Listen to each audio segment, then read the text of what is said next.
Minority వర్గాల హక్కుల పరిరక్షణ అభివృద్ధితోనే రాష్ట్ర సమగ్రాభివృద్ధి సాధ్యం. దాన్ని గుర్తించిన మా ప్రభుత్వం మైనార్టీల సంక్షేమం కొరకు పలు చర్యలు చేపట్టింది. బీసీ, ఎస్సీ, ఎస్టీ విద్యార్థులతో పాటు మైనార్టీ విద్యార్థులకు 2024-25లో యూపీఎస్సీ సివిల్ సర్వీస్ పరీక్షలకు ఉచిత శిక్షణ ప్రభుత్వమే చేపట్టింది. దీనికోసం అనుభవజ్ఞులైన ఆచార్యుల సేవలను వినియోగిస్తున్నాం.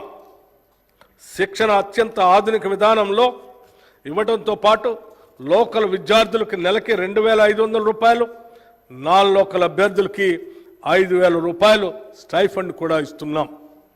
ఈ సంవత్సరం రంజాన్ వేడుకలకి 33 కోట్ల రూపాయలు మరియు అషూర్ ఖానాల పునరుద్ధరణకు నిర్వహణకు 50 లక్షల రూపాయలు మంజూరు చేశాం.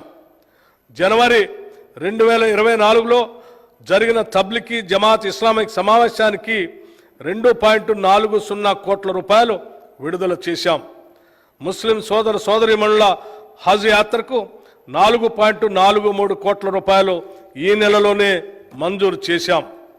మైనార్టీ సంక్షేమ శాఖకు ఈ బడ్జెట్లో ఎప్పుడూ లేని విధంగా 3,003 కోట్ల రూపాయలు ప్రతిపాదిస్తున్నాం.